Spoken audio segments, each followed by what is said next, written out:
Muy buenas noches a todos, bienvenidos nuevamente a un ciclo de conferencias del Legado de las Américas en colaboración con Misión Presidencial Latinoamericana. Misión Presidencial es una organización de expresidentes fundada en 2010 y que lleva más de una década creando cultura democrática en toda la región iberoamericana y también conciencia con expresidentes de toda la región. Desde diciembre comenzamos el Legado de las Américas con un ciclo de conferencias que inauguró el expresidente del Uruguay, Luis Alberto Lacalle. Continuamos entonces después con el presidente de Costa Rica, Guillermo Solís, con Nicolás Ardito de Panamá y con Carlos Mesa de Bolivia, escuchando sus ideas, teniendo esa opinión de todos los que estuvieron entrando en esas conferencias. Quiero agradecer además de Misión Presidencial Latinoamericana a organizaciones involucradas en ella, como son Global Peace Foundation, la Red Iberoamérica Líder, la Conferencia de Liderazgo del Uruguay, la Fundación Esquípulas de Guatemala y Global Peace Women, entre otras que han colaborado con nosotros desde hace tanto tiempo. Hoy tenemos un programa novedoso. El expresidente de Uruguay, Luis Alberto Lacalle Herrera, a quien saludamos y agradecemos su permanente apoyo, estará acompañado en un panel por líderes emergentes de Brasil, Chile, Estados Unidos, Ecuador, Guatemala, Paraguay y Uruguay.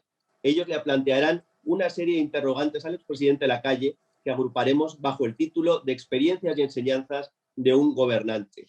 Le hemos pedido este esfuerzo al presidente Lacalle, que una vez más nos lo brinda y le estamos enormemente agradecidos porque sabemos su permanente deseo de hablarle a las nuevas generaciones, dando ideas, consejos y ese llamado al compromiso cívico y a la democracia en nuestra región. Luego de la primera etapa de las preguntas de estos líderes emergentes, tendremos también tiempo, esperamos, para unas breves preguntas de todos los que están aquí en la sala. Quiero agradecer de corazón al expresidente Luis Alberto Lacalle, que está allí en Montevideo, en Uruguay, su tiempo, su disposición. Una vez más, presidente Lacalle, muchísimas gracias.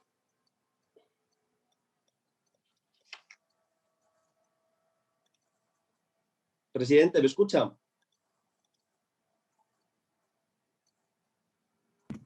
Creo que lo que me queda por delante en la vida, voy a cumplir 80 años el mes que viene, es tratar de sembrar y sembrar. Otros después ustedes van a ser los que van a cosechar. Bueno, y su carisma, presidente, que además siempre nos empapa de ilusión y de alegría por seguir adelante. Como les comentaba, tenemos un ciclo diferente, queremos la participación de todos ustedes y además con líderes emergentes de todos los países. Conectamos ahora con Ecuador, con Valeria Guzmán, que es estudiante universitaria, militante política y también es representante delegado en su país. Valeria, por favor, el micrófono es tuyo. Gracias, Manuel, y buenas noches a todos. Gracias, presidente, por este tiempo, por poder compartir sus experiencias con nosotros. La interrogante que yo tengo es en relación al gobierno y a la opinión pública. Quisiera saber si en los gobiernos democráticos, en los cuales podríamos decir que se llega al poder por quien tiene mayor aceptación popular, es posible hacer una gestión haciendo reformas fuertes pero necesarias y poco populares, y que a largo plazo se pueda recuperar la opinión pública si esta fue perdida por las reformas fuertes. Bueno, Valeria, has puesto uno de los temas más importantes que encara un gobernante democrático que tiene un plazo para ejercer el poder. En el Uruguay son 5 años, ¿no es cierto? Y no hay reelección, cosa que me parece una verdadera bendición que no haya reelección. Entonces, yo que siempre trataba de hacer consciente a mis compañeros de gobierno del paso del tiempo, decía, tenemos 60 meses. 5 años son 60 meses. Tenemos ese plazo para tratar de llevar adelante lo que prometimos, lo que nos comprometimos a hacer. Claro, yo creo que lo importante es comprometerse a lo que se puede hacer. Porque a veces en la campaña uno se pone un poco imaginativo y dice, voy a solucionar el problema de la vivienda, voy a solucionar el problema de las jubilaciones, voy a solucionar el problema del empleo. Y eso, que queda muy bien en la campaña y puede atraer votantes, después es una trampa. Entonces yo creo que el gobernante prudente tiene que ser corto en la promesa, prudente en la promesa para ser largo en el cumplimiento. Como tú muy bien dices, a veces hay que tomar medidas que no son populares. Entonces ahí uno está en la disyuntiva entre lo que se debe y lo que se quiere hacer. El deber es, como diría Max Weber, una ética de la responsabilidad. Si uno encuentra que las finanzas están mal y hay un gran déficit, hay que tratar de achicarlo, porque un déficit siempre es una vida más complicada para las finanzas de un país. Si hay que hacer una reforma en el sistema de jubilaciones, porque el mismo no está bien financiado y hay que extender un poco la edad de retiro. Bueno, son muchas veces que se plantean este tipo de temas. Yo soy partidario de explicar muy bien por qué se toman ese tipo de medidas. Las que son a favor y las que son para que la gente lo pase mejor, esa no hay que explicarla. Pero cuando yo les explico que a mí me tocó una inflación de 130% cuando asumí el gobierno. Para que bajara la inflación tuvimos que hacer un ajuste de impuestos, un ajuste fiscal, lo hicimos, no fue por supuesto agradable hacerlo, pero al final del gobierno la inflación había bajado a 40% y siguió bajando en el gobierno siguiente. Entonces yo creo que hay que tener la decisión. O quedo bien y todo el mundo me aplaude, pero no se encaran los problemas, o encaro el problema y me arriesgo a no ser popular. Y eso es una decisión muy personal. Es una decisión de convicciones internas. Hacerse popular es muy fácil. A veces lo que es necesario no es popular, y yo creo que ahí se ve la estatura de los que se atreven a quizás malquistarse con la gente, no ser tan popular, pero hacer las cosas que al país le hacen bien. Es una decisión ultimísima del presidente y, por supuesto, de su equipo, y que hay que tratar de explicarla muy bien. Yo llevé a cabo algunas medidas, otras no fueron exitosas, pero cumplí lo que había prometido. Cortos en la promesa para ser largos en el cumplimiento. Muchísimas gracias, Valeria, y también, presidente. Bueno, desde Ecuador saltamos a tierra de volcanes, a tierra chapina, Guatemala. Tenemos al licenciado Jorge Cruz, que es director de la Fundación Esquípulas, licenciado en Ciencias Jurídicas y Sociales, y tiene máster en Business Administration, un MBA, y en Política Pública. Le dejo la palabra al licenciado Cruz. Muchas gracias. Muchas gracias, Manuel. Buenas tardes a todos. Qué gusto tenerlos aquí. Veo que es una convocatoria muy adecuada para una figura como la que tenemos el día de hoy. También agradezco estar con jóvenes valiosos a nivel latinoamericano, que es lo que necesitamos ahorita. Asumir nuestro rol histórico y empezar a realmente a tomar las decisiones necesarias, no urgentes, como decía el presidente Lacalle. La verdad es que es un honor, presidente, estar aquí con usted.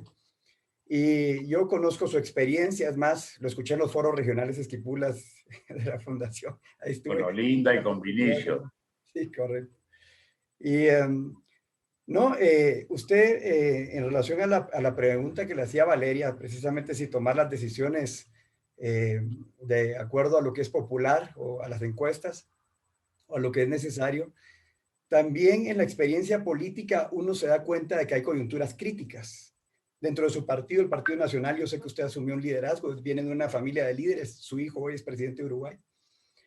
Y también en el momento que usted asume el gobierno tenía pues una corriente también renovadora, que a la distancia también tiene luces y sombras, pero se había caído el muro de Berlín, estaba el consenso de Washington y venía una ola privatizadora, pero que también traía polarización en las visiones de un país, ¿verdad? Más en Uruguay, que estaba tan establecido, tan democrático. Venían saliendo también, usted estuvo luchando contra las dictaduras, pero en estos momentos de crisis, es decir, cuando uno necesita aprobar el tema de las jubilaciones que usted mencionó, ¿verdad? Cómo se atiende una decisión que no se puede postergar mucho tiempo, que puede ser impopular y que, en fin, es una decisión de crisis. ¿Cómo uno toma esas decisiones? Uno se rodea de sus asesores, uno confía en su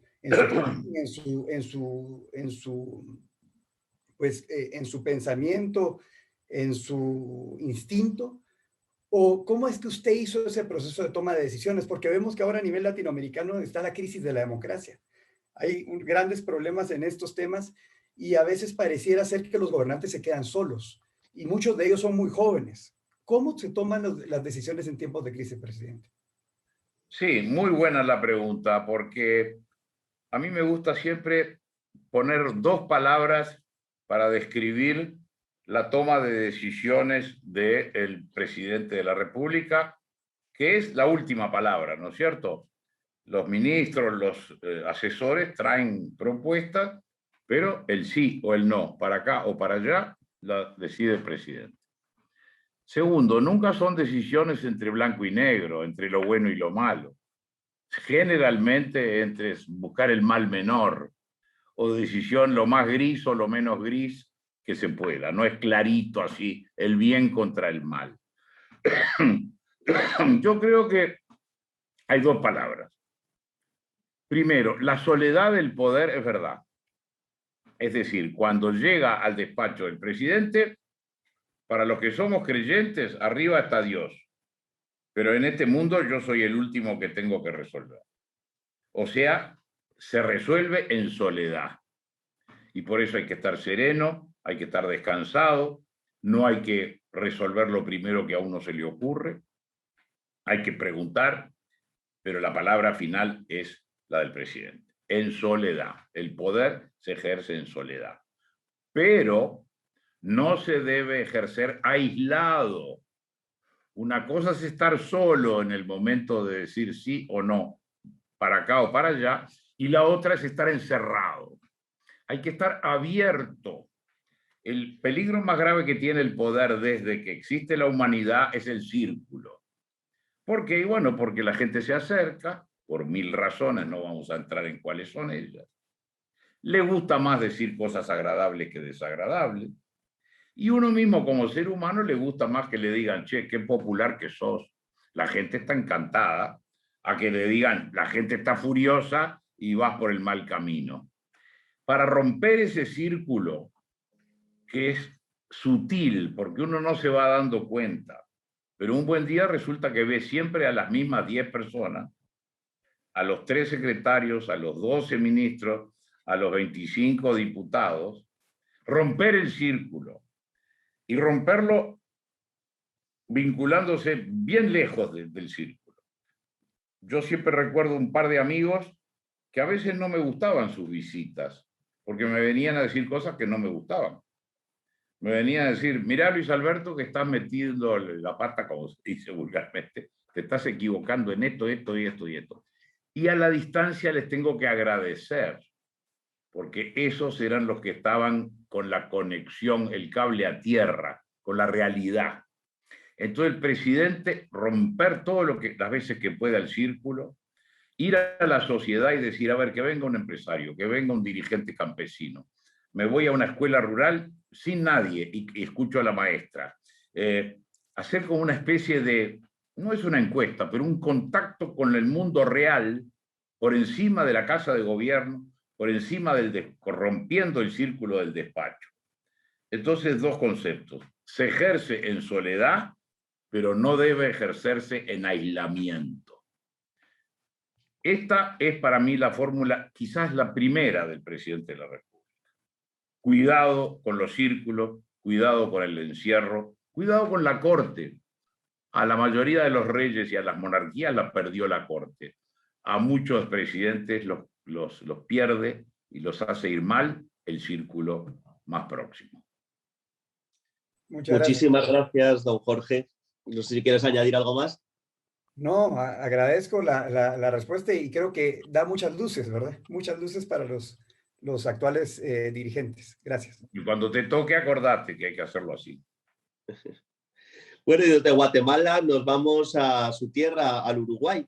Tenemos a Martín Biurrun, licenciado en Comunicación, diputado suplente en la Cámara, acaba de ser electo consejero de la diáspora francesa, presidente en Uruguay, y además en esta misma calidad se convierte en gran elector del colegio electoral que elige 12 senadores del extranjero en el Parlamento francés. Martín, ¿cómo estás? Hola, ¿qué tal, Manuel? Hola, presidente Lacalle. Bueno, es una responsabilidad dirigirme justamente a un presidente de mi propio partido político, y así que bueno, voy a introducir un nuevo tema, una nueva inquietud.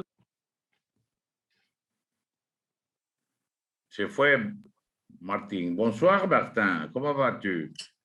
Bonsoir, Monsieur le Président. Vous ¿Cómo vas? m'entendez? Oui. Alors, ¿cómo? ¿Se fue la imagen? Bien. No, decía que, bueno, una responsabilidad muy grande dirigirme en nombre de la juventud del Uruguay. La cuestión que queríamos acercarle, presidente Lacalle, es el tema del conflicto de los valores personales con las políticas públicas, ¿no? Estuve repasando un poco algunos autores que hablan de cómo introducir los valores personales en el diseño o en la aplicación de políticas, que en definitiva las políticas públicas es lo que van a juzgar al hombre de Estado o al hombre político. Queríamos saber su visión sobre este conflicto o vínculo que hay entre los valores personales del gobernante y las políticas públicas que lleva a cabo a lo largo de su gobierno. Bueno, es una pregunta profunda, filosófica, bien francesa, por cierto. Así que voy a tratar de estar a la altura de Martín. El gobernante democrático y laico de un país como el mío, que es un país democrático y laico, representa a la sociedad. Parte de ella lo ha legitimado y por eso tiene, de acuerdo a la norma, el ejercicio del poder. La norma central es la Constitución de la República en cuanto a lo que es derechos y obligaciones, y esa es la Constitución o el Evangelio o la Biblia del gobernante. Por supuesto que los valores personales, cuando se acercan a determinaciones de carácter ético, también pesan, ¿no es cierto? Uno de los temas más difíciles para encarar en ese sentido, a todos nos ha ocurrido, no, a mí no como presidente, pero sí como senador, en el tema del aborto, por ejemplo. En el tema del aborto, en el Uruguay hay una ley aprobada, la vamos y la debemos cumplir, no estuvimos de acuerdo, y nosotros en esa oportunidad votamos de acuerdo a nuestras convicciones acerca del inicio de la vida y desde cuándo hay una vida humana en juego. No fuimos la mayoría, se aprobó la ley y la ley se debe cumplir. Entonces, si mañana yo volviera a ser presidente, que es muy poco probable, la ley la tengo que cumplir, porque es la ley del país, pero reserva en cuanto a los aspectos éticos. Yo creo que esto se puede convivir perfectamente esto. La ley se acata y se obedece, aunque no se esté de acuerdo con ella, porque esa es la ley de juego, y uno mantiene la reserva en cuanto a su ética o creencia filosófica o religiosa. ¿Querés profundizar? Dale. No, quería acotar, aprovecho a acotar y a mencionar en función a la pregunta anterior, el tema que usted, presidente, hablaba con Jorge Raúl Cruz, recomendar un libro, El verano de los cuatro reyes, que muestra exactamente, no recuerdo en este momento el autor, ese problema que usted mencionaba de la corte, de cómo en un verano en la historia de Francia se sucedieron cuatro reyes por malos consejos de cortes que no querían salir fuera de su entorno. Me permito hacer esa mención. Muy bien, muy bien. Siempre recomendar libros es lo mejor. Hay que leerlo también. Sí. Así que bueno, paso la palabra al próximo exponente y le agradecemos su tiempo para la Juventud de América. Merci. Muchísimas gracias, Martín.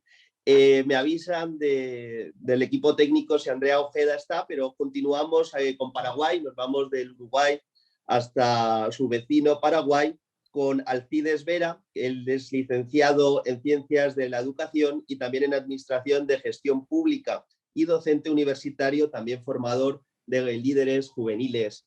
Alcides, muchísimas gracias. Gracias, Manuel. Buenas noches, señor presidente. Un placer aquí desde Paraguay. Siempre le estamos siguiendo de alguna u otra forma. Creo que cada punto que se está mencionando es importante y esto es bueno. Es bueno para un futuro político también que alguno de los hoy participantes pueda aspirar en el futuro. Señor presidente, una experiencia que siempre quise preguntar y creo que hoy es el día para hacer esa pregunta.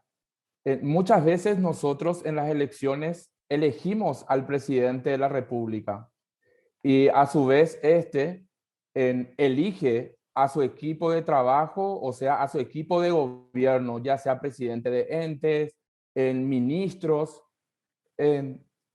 ¿Cómo hace un presidente para contar con esos hombres y sobre todo para contar con un equipo de trabajo? Porque el resultado dan todo. Y usted bien lo aclaró, que la soledad no es estar solo, sino es estar acompañado. Así es que esa es la pregunta, presidente, y buenas noches para todos desde Paraguay.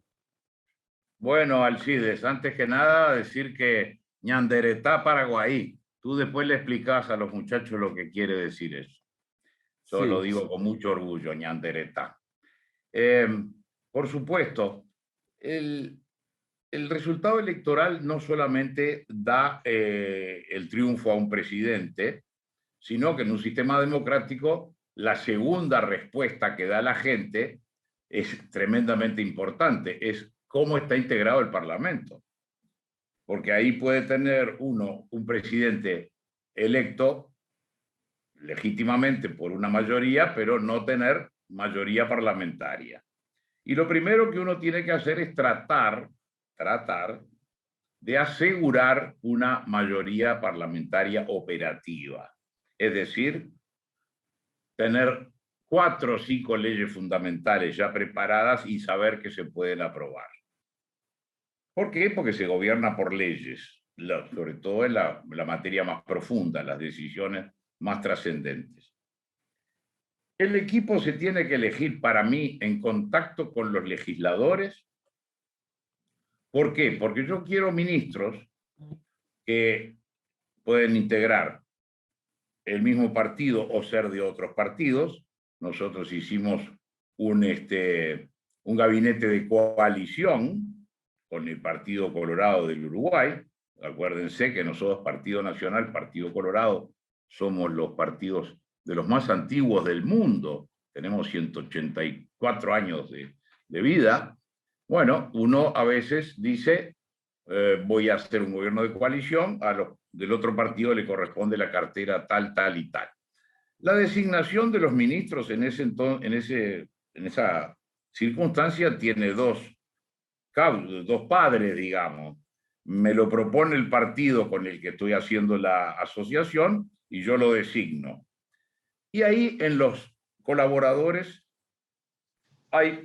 para mí tiene que haber prioridad en el político. El ministro no tiene por qué ser un experto en la materia de su ministerio. Claro, tiene que tener nociones. Si es ministro de ganadería, pues tiene que saber de soja, de ganado, de trigo, de exportación de carne, de los mercados. Pero tiene que tener un criterio político sobre eso. Por ejemplo, el Paraguay, que está exportando una magnífica carne, casi tan buena como la nuestra, tiene que tener una posición que le está vendiendo a Rusia, que el mercado tal, es decir, ser un generalista. Después tiene seguramente en el Ministerio de Ganadería, asesores. Si es ministro de Energía, lo mismo. Tiene que saber algo de energía, pero no tiene que ser un técnico en electricidad. Es decir, me parece que los cargos políticos corresponden a políticos que, si además son medianamente expertos en lo suyo, mejor, pero tienen que estar en consonancia política. La política energética del Paraguay. Vamos a tener la mitad de la energía de las represas. ¿Por qué? Bueno, porque ya se pagó la represa. Entonces, ¿qué vamos a hacer con esa energía tan barata? Paraguay es uno de los países que tienen la energía más barata del mundo. Bueno, el hombre tiene que estar en la línea política y saber lo necesario. Después va a ir a los ingenieros, a los expertos en esa materia. Y normalmente el trabajo en equipo tiene que ser, para mí por lo menos, los ministros reunirlos todos cada tanto tiempo. ¿Por qué? Porque las materias gubernativas se tocan y se conectan. El de Relaciones Exteriores va a estar sabiendo, tiene que saber cómo estamos las exportaciones para los Estados Unidos, para Rusia, para el Brasil. El de Energía tiene que saber cómo va el Mercosur. ¿Por qué? Porque tenemos interconexión eléctrica. Y entonces la reunión de gabinete genera una sinergia de grupo. Una de las cosas que más ha perjudicado a las empresas durante la pandemia, se dice por los que saben, es que no hay más lugar de trabajo donde se cambian ideas y se genera una voluntad colectiva. Como están con Zoom y están trabajando desde la casa, se ha perdido eso. Bueno, un gobierno tiene que cada tanto juntar todos las carteras, los ministerios. ¿Por qué? Porque el de educación, aunque parezca mentira, tiene que saber lo que está pasando con ganadería. Y el de industria tiene que estar haciendo lo que hace el de cultura. Entonces, sintetizando, orientación política del equipo. Si tiene conocimiento genérico, generalizado de su cartera, por supuesto. Y luego el trabajo en equipo para enriquecer las experiencias de cada uno de los gabinetes. No tener compartimientos cerrados que no se estén enterando de lo que está pasando en los demás ministerios. Muchísimas gracias, Alcides, igualmente, presidente. Bueno, parece que estamos prácticamente en la Copa América que va a comenzar, porque desde Paraguay nos vamos a Brasil. Quiero dar la palabra a Emily Rayán Coelho, disculpa la pronunciación del apellido en portugués, secretaria nacional de la Juventud, que está dentro de la órbita también del Ministerio de la Mujer en su país, de la Familia y los Derechos Humanos del Gobierno de Brasil. Muchas gracias, Emily. Oi, gente, boa noite, obrigada. Eu saúdo a todos aqui presentes na pessoa do presidente Lacalle. É uma satisfação ter essa oportunidade, né, de conversar e de absorver toda essa experiência, né? No nosso governo, nós falamos muito sobre as questões de intergeracionalidade, as relações entre as pessoas mais jovens com as pessoas que têm mais experiência e o quanto isso é salutar e importante. E eu quero também parabenizar a todos aqueles que falaram antes de mim. Foram perguntas muito importantes. Eu estou aqui tomando nota, né, apontando já estou anotando várias coisas que eu vou implementar, né? As respostas e as perguntas têm sido de altíssimo nível. E como meus colegas colocaram antes de mim, nós, nesse governo, a gente tomou decisões muito importantes e, por vezes, impopulares. Como a minha colega colocou, a primeira que fez a pergunta, né, que foi um desafio, né, tomar muitas e necessárias decisões de reformas que ainda estamos implementando. E, como o presidente até falou, nós temos que decidir ser amado e não entregar, ou entregar e muitas vezes não ser tão querido. Atualmente, no Brasil, nós temos um boom demográfico de jovens. No Brasil, nós temos 47,2 milhões de jovens. E eu, enquanto secretária nacional, sou responsável por pensar políticas públicas para essa juventude. Mas, né, vocês, meus colegas aqui de América do Sul, de América Latina e América do Norte, devem saber, se vocês acompanham as coisas que acontecem no Brasil pela mídia, provavelmente vocês não terão uma fotografia correta do que se passa aqui. E minha pergunta para o presidente é como lidar com uma mídia tendenciosa, que apesar de todos os esforços do governo, e aqui eu exemplifico, atualmente nós já retomamos economicamente o crescimento... Bueno, no se oye bien, mi querido. Não me ouvem? No, se cortó. Eu quero só apontar que atualmente nós já retomamos o crescimento econômico de patamares pré-pandemia. Então, apesar de tudo isso, a mídia não relata o que realmente vem acontecendo no Brasil. Minha pergunta para o senhor, presidente, é como lidar com uma mídia tendenciosa que não mostra ao povo todas as entregas que o governo vem fazendo. Sí, el Brasil siempre es una excepción por varias razones.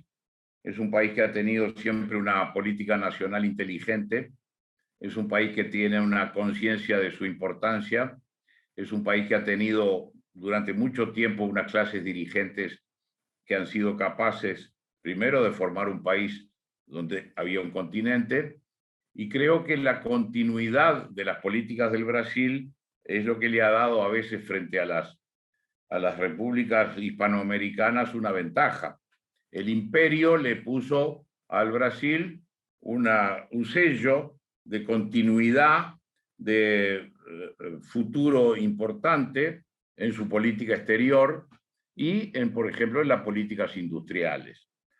Últimamente han habido revisiones que son inteligentes, pero creo que incluso, y no quiero entrar en temas internos del Brasil, pero las continuidades se manifestaron aún durante el gobierno del presidente Lula y la presidenta Rousseff. Es decir, hubieron líneas de política que se continuaron, con una inclinación más para la izquierda, por supuesto, pero que se continuaron. Las políticas sociales se hicieron y se continuaron. Ahora estamos en un momento de Brasil más disruptivo, ¿no es cierto? Con todo respeto y sin entrar en política interna del Brasil, el presidente Bolsonaro es un personaje un poco distinto. Pero yo tengo una gran confianza en lo que es el establishment del Brasil. El Brasil no tiene partidos demasiado antiguos ni demasiado sólidos, pero tiene una dirigencia que es muy sabia en el ejercicio del poder, y creo que cualquier presidente, sea de izquierda, de derecha, de arriba o de abajo, tiene que confiar en esa capacidad de recuperación que el Brasil tiene. Esa dirigencia que tiene una sabiduría nacional, que a veces en ella hay personajes que puedan ser buenos o malos, en eso pasa en todas partes del mundo, pero hay una conciencia de país. Ahora, sin lugar a dudas, el análisis que se hace en un mundo que ha cambiado tanto en los últimos 10 años, 20 años, por supuesto, lo que podía ser una política permanente antes, ahora tiene que ser revisada. Todos sabemos que dentro del Brasil hay distintas tendencias. El ministro Guedes tiene una posición, otros ministros tienen otra posición. El Brasil está un poco más cercano a una apertura en su economía, porque tuvo un desarrollo hacia adentro, fomentando su base industrial, pero yo creo que también ha llegado el momento de que esa política sea revisada, y creo que se está revisando inteligentemente. Me parece que el gran tesoro del Brasil es esa gente joven, pero sobre todo la voluntad de ser un gran país. En el Brasil no se escucha tanto como en otras partes de la América española hablar mal del país. no se agravia al país. Siempre hay una especie de confianza colectiva de que el país va para frente, de que el Brasil va a llegar, y todos deseamos que llegue, porque es una gran nación, es un ejemplo de convivencia, de tolerancia, de igualdad, es un ejemplo de dinamismo, es una muy buena combinación de inmigración, población local, gente de todo el mundo ha llegado al Brasil. Nosotros que somos vecinos de San Pedro de Río Grande, sabemos bien lo que es el Brasil. Y creo que esa juventud tiene que interesarse en política y tiene que a la política traer pragmatismo e idealismo. Y Emily, espero que algún día te veamos ocupando un importante cargo y te vamos a ir a visitar. Muito obrigado, Emily. Muchísimas gracias. Un saludo hasta Brasil. Bueno, de Brasil saltamos a Chile. Tenemos al doctor Osvaldo Silva, que es comunicador y periodista en su país. Osvaldo, muchísimas gracias. Muchas gracias. Primero que todo, un saludo y un abrazo a todos los que están en esta oportunidad compartiendo y escuchando las palabras del expresidente. En lo personal tengo una consulta que efectivamente tiene que ver con mi naturaleza de comunicador, pero además tiene que ver con un elemento que ha sido coayudante fundamental de muchos de los procesos políticos sociales que se están detonando en América Latina y sin duda en otras partes. Tiene que ver en la forma en cómo se relaciona el presidente de la República, el poder en sí mismo, frente a los medios de comunicación y fundamentalmente las redes sociales. Se dice, y lo propuse ahí en el chat, se dice que en cualquier momento las redes sociales van a sacar un gobierno o van a instalar un gobierno. Si antes las encuestas eran una amenaza, las redes sociales son una amenaza vigente, constante y creciente. Y el problema es que no tenemos control de lo que ahí se dice, si es verdadero o es falso. Bueno, ya hay un sinnúmero de cosas, pero lo fundamental, en lo sustantivo, sería conocer eso, cómo se relaciona en la forma más eficiente posible las redes sociales, los medios de comunicación y el poder, sin que viva esta amenaza constante de lo más grave que puede pasar en este caso, que es que se instale una posverdad, se instale un fake news, se instale algo que afecte y haga tambalear la democracia, la institucionalidad. Gracias, Osvaldo. Como decimos los amigos, viva Chile, mi hermosa tierra. Tú has tocado el tema quizá más importante del momento. Y quiero agregar que a todo este revoltijo que estamos viviendo, especialmente Colombia y Chile, han sido dos demostraciones de que los planes del Foro de San Pablo están funcionando, porque hay quienes están usando todos esos medios actuales y totalmente nuevos para fines que no son los que nos gustan. Y lo dejo ahí porque podría profundizar. Para que ustedes vean lo que ha cambiado la vida política. Yo fui presidente hace 30 años y cuando yo era presidente no había internet, no había teléfonos móviles, el asombro era el fax. Nos poníamos frente al aparato y veíamos que salía un papel con un dibujo, con las mismas letras, y nos parecía magia. Fíjense lo que ha cambiado el tema de comunicación, que es el que Osvaldo pone en el centro y que además es, por supuesto, central. Yo puedo estar haciendo las cosas magníficamente, pero si nadie se entera, no van a servir ni para el prestigio del gobierno, ni para que la gente esté conociendo las cosas que se están haciendo bien. Tradicionalmente la relación en medios y poder político o políticos es una relación conflictiva. Y está bueno que sea conflictiva. Si hay demasiado acercamiento, para eso están o estaban antes los periódicos partidarios, ¿no es cierto? Que eso es otra cosa, no es el periodismo informativo normal.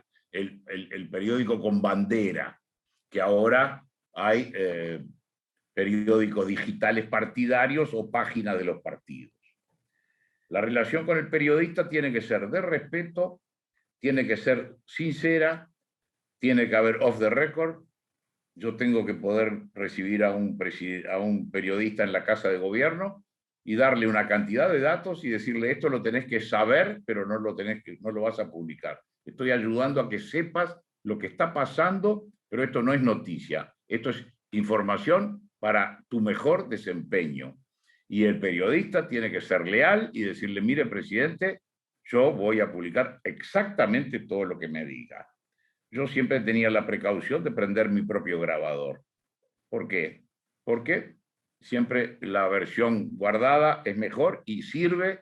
Algún periodista una vez se me enojó y le dije, bueno, si usted no admite que yo guarde sus preguntas y mis respuestas, quiere decir que usted no se va a conducir con la verdad, y la verdad va a estar acá encerrada en este aparatito. Las redes se han convertido en una fuerza terrible, indominable. No es cierto que respondan a la democracia directa. Normalmente el que ingresa, cuidado, no generalizo, pero ya ingresa con una posición tomada que además en el anonimato y la cobardía del anonimato que facilitan las redes, extrema sus posiciones. Es raro que un tuit o un no sé cuánto de estos mensajes sea algo mesurado, me parece que el presidente está bien o que el partido de oposición está mal. No, el presidente es un incapaz, es decir, van siempre a un extremo porque es la manera de destacarse. Y generalmente todo lo del extremo se juntan y entonces se hablan entre sí. Es raro que haya una discusión en el buen sentido de la palabra. Hay agravios o ataques respectivos a los que es sordo, salvo para lo que uno dice. Entonces, están ahí las redes. ¿Qué hacemos con ellas? Bueno, primero, yo creo que el principio es la libertad. Ahora, también es cierto que la libertad en general no es absoluta en ninguna parte del mundo. San Juan Pablo II decía que la libertad del ser humano no es como la de las bestias de los campos, que es ilimitada.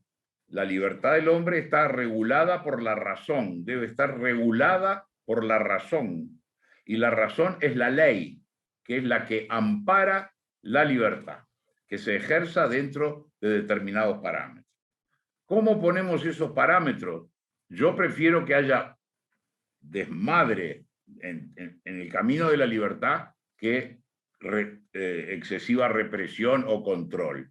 Pero es cierto que hay que responder. Los periódicos de papel tienen un redactor responsable, y el redactor responsable es efectivamente responsable cuando ese periódico invade la ley penal, viola la ley penal y se tiene que hacer responsable.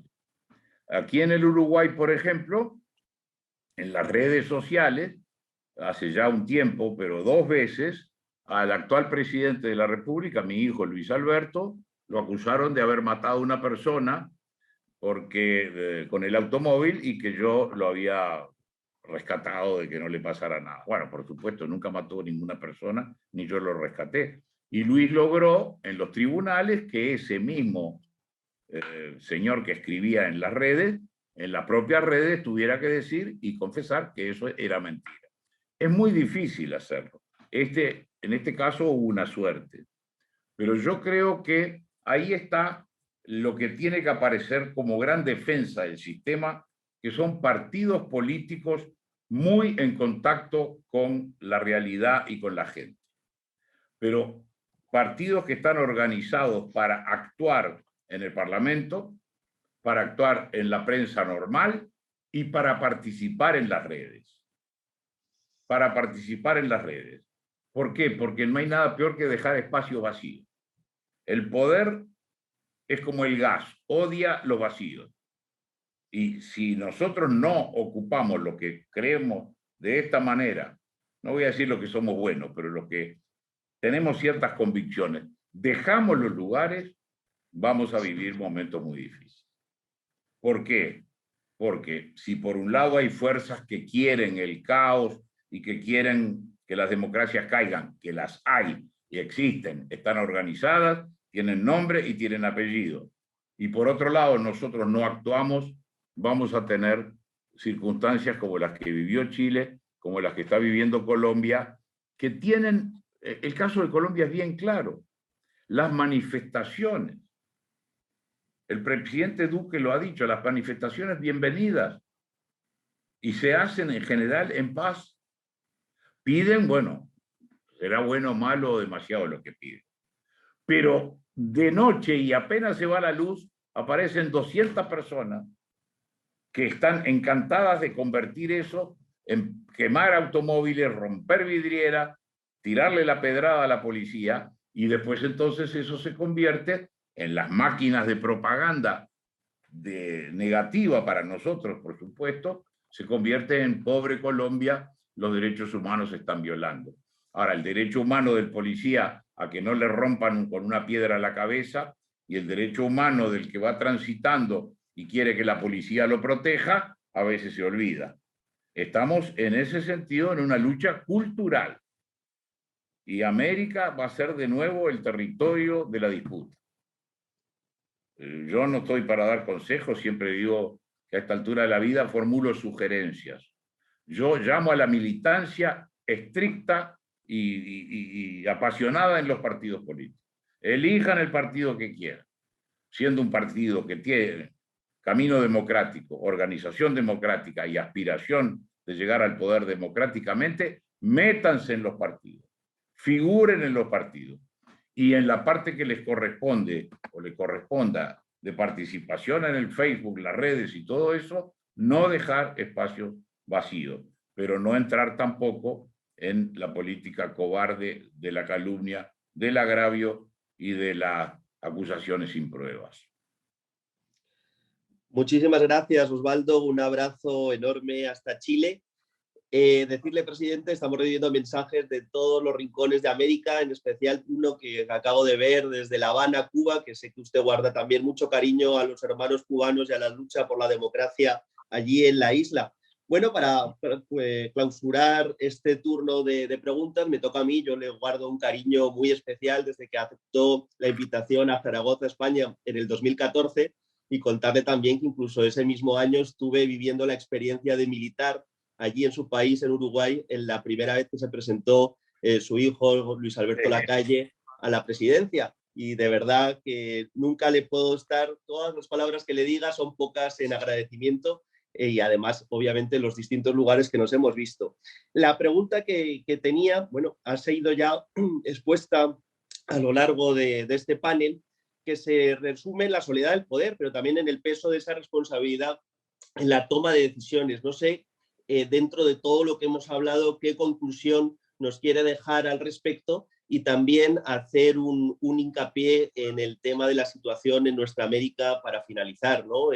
Esas revueltas que hemos visto paralelas, como bien decía, muy similares en Chile que en Colombia. Ahora en Nicaragua también tenemos una fuerte represión, con incluso varias activistas que no se conoce su paradero. Y bueno, me gustaría que deje esa reflexión a todos nosotros después de este panel que ha sido de 1 hora, pero muy intenso en contenido, y también ese mensaje de esperanza en estos momentos tan convulsos en América y con las elecciones también muy recientes en Perú. Sí, gracias. Bueno, por supuesto, en materia de los que se van a dedicar a la actividad política, el gran consejo y el gran fundamento de esa tarea es conocer la realidad. Es decir, la materia prima del dirigente político es la realidad de su país, de su pueblo, de su provincia. Conocerla humanamente, conocerla científicamente, por supuesto, pero después embarrarse los zapatos,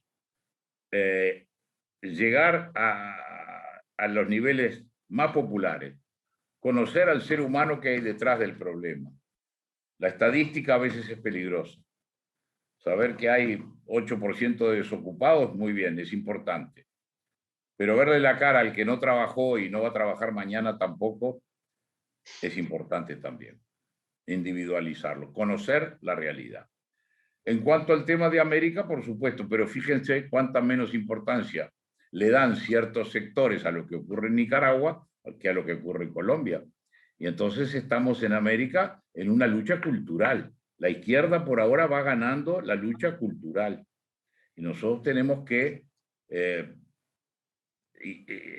encarar esa lucha con los valores de Occidente, los valores democráticos y la república.